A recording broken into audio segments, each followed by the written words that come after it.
بسم اللہ الرحمن الرحیم۔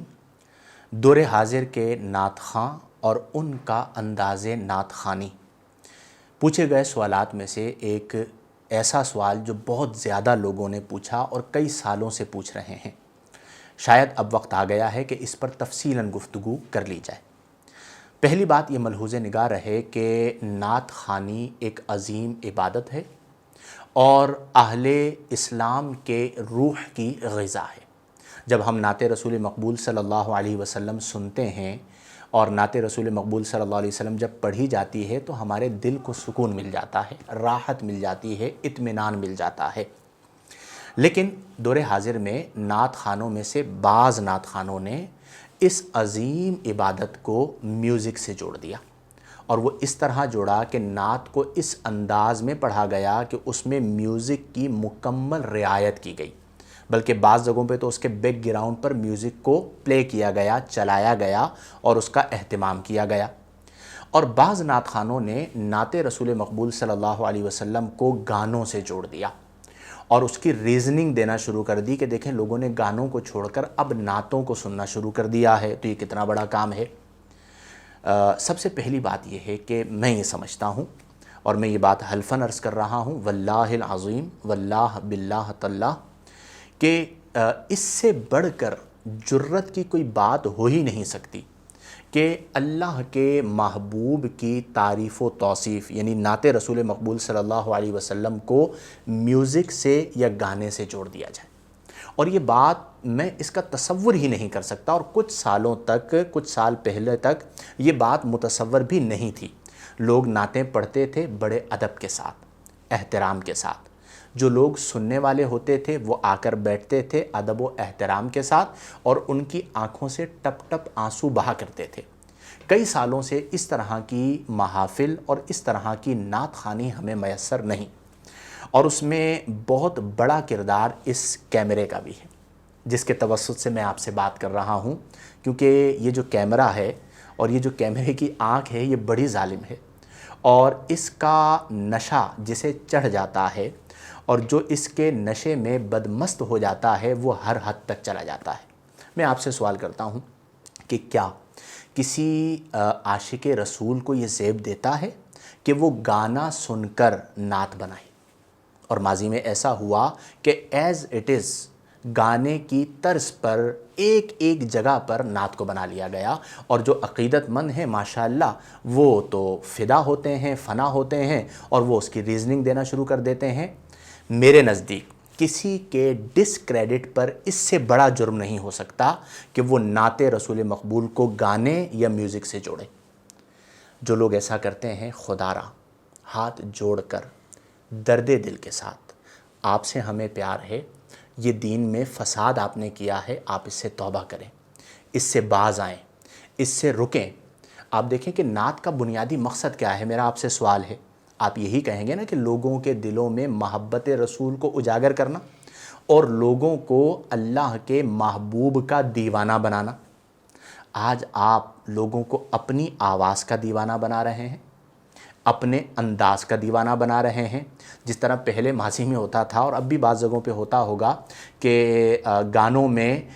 جو ہے وہ مختلف سر استعمال کیے جاتے تھے، سر تال کے ساتھ پڑھا جاتا تھا، لہکا جاتا تھا، اور مختلف انداز میں ہل ہل کے جو ہے وہ غزلیں اور گانے گائے جاتے تھے، پڑھی جاتی تھیں۔ آج بعض نعت خواں ایسا کرتے ہیں،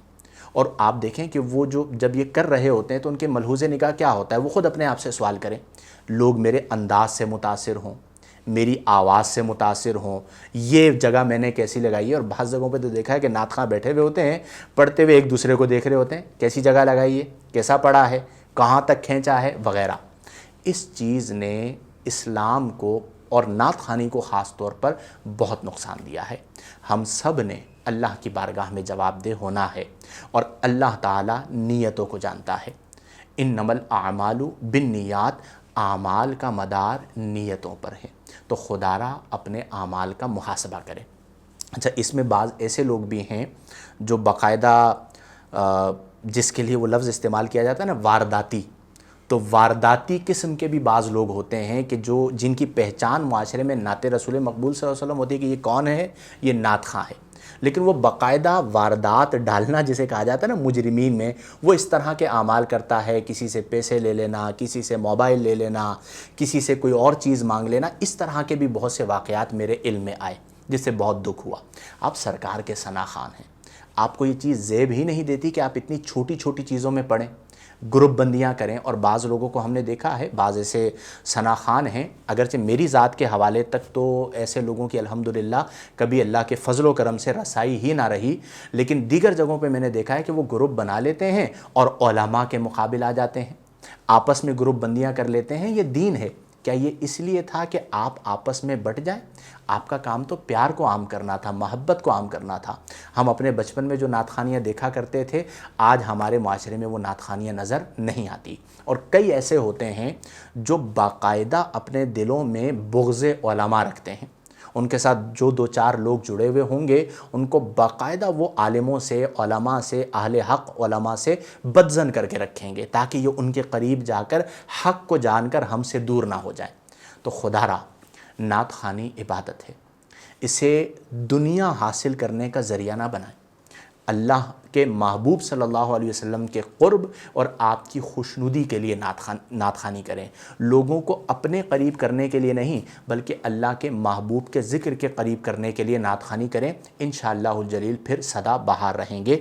ون لائنر یہ ہے کہ ایسا انداز جو میوزک کا جو ہے وہ اس کو میوزک لازم ہو، ایسا انداز جو گانے کی طرز پر نعت پڑھی جا رہی ہو جیسا کہ میں نے ذکر کیا، ایسے الفاظ اور ایسا جسم کو لہرانا اور آواز کو لہرانا اور اس طرح کے انداز بنانا جو بہت سے لوگ کرتے ہیں، یہ نعت خوانی کے تقدس کے خلاف ہیں۔ ابھی تک آپ نے جو کیا اس سے توبہ کریں،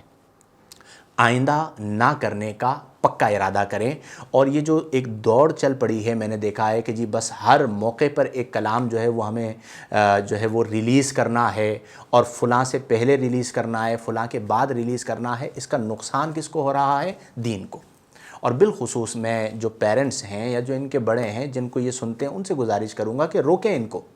یہ ڈسکریڈٹ ہے۔ کل